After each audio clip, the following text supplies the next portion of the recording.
Assalamualaikum warahmatullahi wabarakatuh.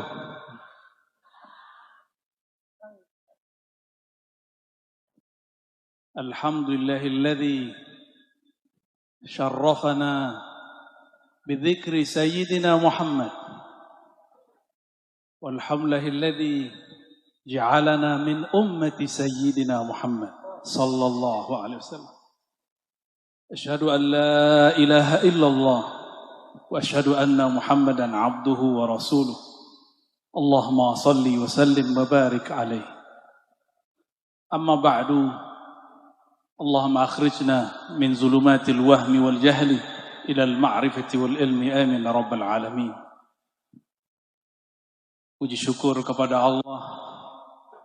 Kalau Allah tidak izinkan, kita tidak akan mampu menyebut namanya. Maka bersyukurlah malam ini Allah izinkan kita menyebut namanya. Alhamdulillah. Ada Gus Miftah. Marhaban Gus Miftah.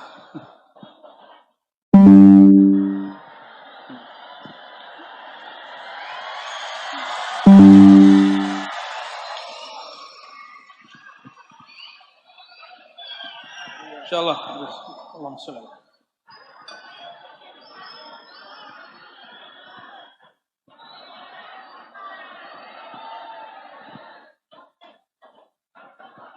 Allahumma shalli ala Sayyidina Muhammad. Oke. Kita berkumpul malam ini semuanya berkat Sayyidina Muhammad sallallahu alaihi wasallam. Yang sama-sama kita cintai, kita ta'zimi, guru kita bersama Syekhuna Kiai Haji Gus Salim Masyhur. Walaupun beliau tidak pernah mengizharkan masyarakat ruhaninya, tapi kalau ketemu beliau selalu menyebut nama Imam Al-Ghaus Abul Hasan Asy-Syadzili. Dan saya pun dapat sanad salawat Imam Syadzili dan Ibnu Masyish dari beliau. Semoga Allah memberkahi hidup beliau, memberkahi pesantren beliau, memberkahi keluarga-keluarga beliau, anak turunan dan murid-murid beliau. Wabil khusus siapapun yang hadir malam ini. Kenceng banget aminnya.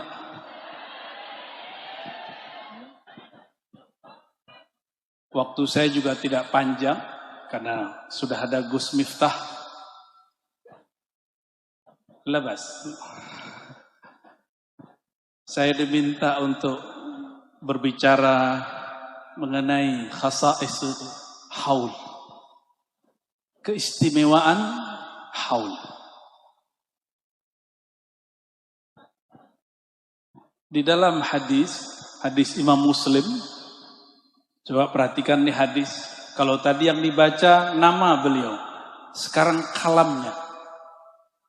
Apa kata beliau? Aksiru min dzikri hadhimil ladzat. Perbanyaklah ingat sesuatu yang dapat memutus rasa kelezatan duniawi. Al-maut. Siapakah itu? Al-maut. Begitu kata rawi ahli hadis. Karena ahli hadis berhukum dengan hukum zahir. Tetapi sebagian ulama ahli rohani mengaitkan hadis ini dengan surat Az-Zumar. Coba dengarkan ayatnya, pendek sekali. Innaka mayyitun wa innahum mayyitun. Ada yang bisa baca lagi? Ayo sama-sama baca. Tadi baca sholawat kenceng, baca Qurannya harus juga kenceng. Innaka mayyitun wa innahum mayyitun. Tapi para ulama nggak ada yang berani menamakan baginda Sayyidina Mayyit, itu nggak ada yang berani. Ta'adduban bin Nabi sallallahu alaihi wasallam. Tapi Allah memberikan satu hal kepada beliau, satu makom. Apa kata Allah Subhanahu wa taala kepada beliau? Innaka ya Muhammad mayyitun. Hai Muhammad, kata Allah, engkau itulah hakikat al-mayyit. Maka ahlul haqa'iq, ahli rohani, jika diajak, ayo ingat mati, yang terbayang baginda Nabi Muhammad sallallahu alaihi wasallam. Karena al-maut tidak mungkin ada kecuali ada yang mayit. Mungkinkah ada kematian tapi tidak ada orangnya? Dan beliaulah yang mengajarkan kita untuk mematikan diri sebelum mati. Ini yang dikatakan Sayyidina Umar, mutu qabla an tamutu. Hendaklah engkau mayitkan dirimu sebelum engkau betul-betul jadi mayit. Maka jika disebut akthiru min dzikri hadimil ladzat, perbanyak ingat yang dapat memutus kenikmatan duniawi, kenikmatan fisik. Suatu kali dalam hadis Imam Muslim, Sayyidina Abu Bakar dan Hamzalah, mereka ketemu di persimpangan jalan. Apa kata Hamzalah? Ya Abu Bakar, ma bika ya Abu Bakar? Ada apa dengan wajahmu wahai Abu Bakar? Galau. Ini di depan saya banyak wajah galau ini ya. Padahal sudah sholawat. Nih paling asli nih. Kata Sayyidina Abu Bakar, ya Hanzalah, apa bedanya mukamu dengan mukaku? Sama-sama galau.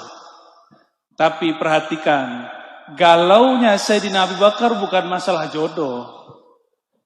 Galaunya Sayyidina Hanzalah bukan masalah fulus. Galaunya apa? Mereka curhatlah berdua. Lalu mereka sepakat, ayo kita ceritakan curhatan ini kepada baginda Rasulullah sallallahu alaihi wasallam. Sampai pada hadirat Rasulullah sallallahu alaihi wasallam. Apa kata Sayyidina Abu Bakar? Ya Rasulullah, kalau kami hadir bersama engkau, nikmat dunia putus. Itulah hadimul ladzat.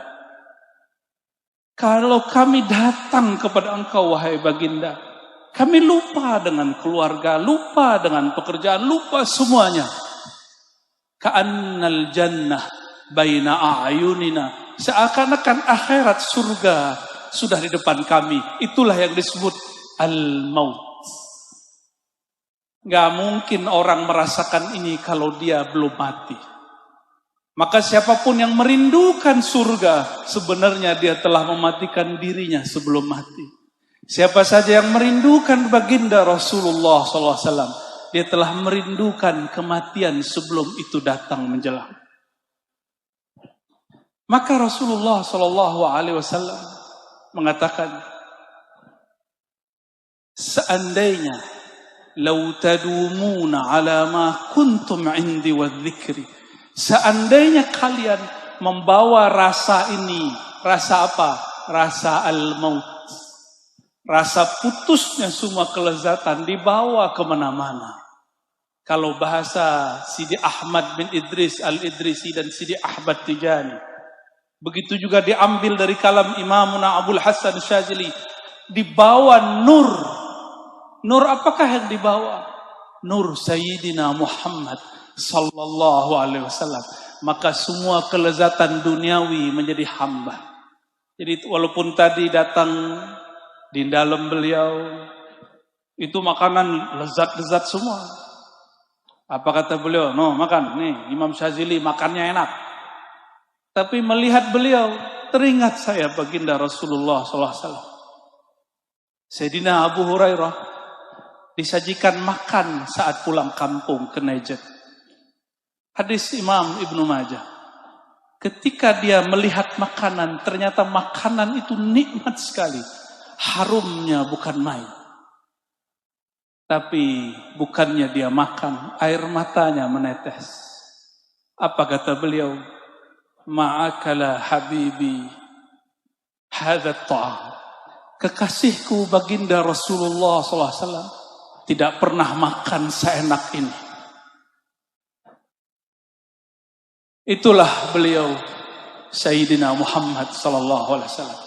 Maka berhaul, haul itu berarti hitungan 1 tahun. Berhaul itu mengingat pewaris-pewaris baginda Rasulullah SAW yang sudah berpindah alam. Seperti disebutkan oleh Sidi Syekh Abdul Qadir Jilani dalam Fathur Rabbani. Apa kata beliau? Haqa'iqul awliya. Lebih kurang begitu ibaratnya. Silakan diluruskan nanti jika kurang tepat. Haqa'iqul awliya itu sebenarnya adalah nurnya, sirnya baginda Rasulullah SAW. Itulah yang disebutkan oleh Syekhuna Syekh Yusri barusan. Jika tidak ada kemampuan ziarah kepada baginda, maka ziarahilah para wali.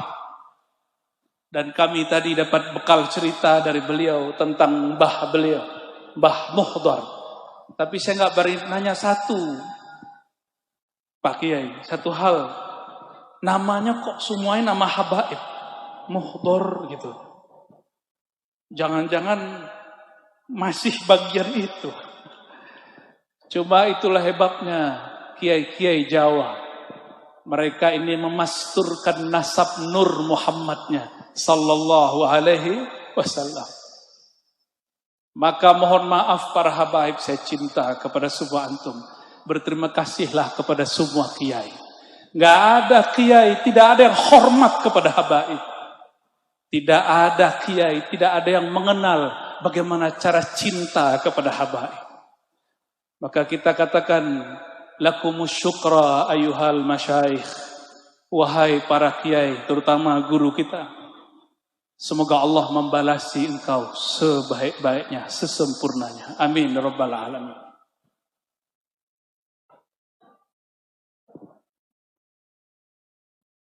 Oleh karena itu, menghaulkan seorang wali, seorang kiai. Ya kiai itu ya wali. Mau cari wali kemana lagi? Kata imam kita Syafi'i, yang hadir ini mazhabnya Syafi'i bukan? Syafi'i. Kita ini Syafi'i semua. Akidah kita Ahlussunnah Asy'ariyah semua.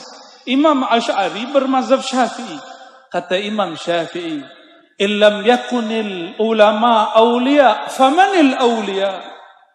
Kalau bukanlah ulama kiai itu yang wali, terus wali siapa lagi? Jadi jangan bayangkan wali tinggal di atas gunung doang. Itu petapa. Jangan dibayangkan wali tinggal di hutan-hutan. Itu belum tentu. Siapa tahu orang semedi atau orang melarikan diri. Wali itu baina azhurina, ada bersama kita. Inilah kalam penutup saya. Imam Ibnu Athaillah mengatakan, subhana maha hebat man satara sirral khususiyah bi zawahiril basyariyah. Sungguh hebat Allah Ta'ala yang menyembunyikan sir kewaliannya dengan zahirnya manusia biasa. Manusia biasa sakit gak? Orang datang ke kiai, ke wali minta sembuh, tapi sang walinya sakit. Ada orang tengkar suami istri ingin islah datang ke kiai, sang kiai juga dibentak-bentak sama istrinya. Itu biasa. Akhirnya si murid berpikir, emang dia beneran wali? Kok wali begitu? Kok wali sarungan gitu? Kok wali nggak kayak Habib Anis pakai serban terus gitu? Itu pertanyaan-pertanyaan awam. Wali nggak begitu. Wali itu urusan Allah. Ada wali berserban, ada yang tidak berserban. Nah, itulah kalam Imam Ibnu Athaillah yang menjadi masyrab ruhani beliau. Sungguh hebat Allah Ta'ala menyimpan para walinya dengan sifat-sifat manusiawi. Dia berusaha, dia kerja, dia sehat, dia sakit, dia nikah, dia konflik, dia punya masalah, dia juga berdosa. Orang awam akan berkalam, masa wali berdosa? Itu murid ketipu. Yang nggak berdosa itu nabi, bukan wali. Maka kalau kiai kita, guru kita, habib kita ada kesalahan, kesilapan, berarti dia beneran wali. Karena kalau nggak pernah salah berarti ada nabi setelah Nabi Muhammad SAW. Mungkin nggak? Adakah nabi setelah Nabi Muhammad SAW? Maka tidaklah pantas seorang murid, seorang jamaah, seorang santri mengkultuskan gurunya setara dengan nabi. Kita ta'zim, tapi kita tetap katakan beliau itu manusia. Semoga yang hadir malam ini Allah catat namanya sebagai pecinta wali-wali Allah. Siapa yang cinta wali-wali Allah berarti cinta baginda Rasulullah SAW. Itulah yang disebut wasilah tawassul. Siapa yang tidak punya wasilah, lam yasil ilal mausul, tidak akan sampai kepada ujungnya, yaitu baginda Nabi Muhammad sallallahu alaihi wasallam. Barangkali itu dari kami. Mohon maaf jika ada salah kurangnya. Assalamualaikum warahmatullahi wabarakatuh.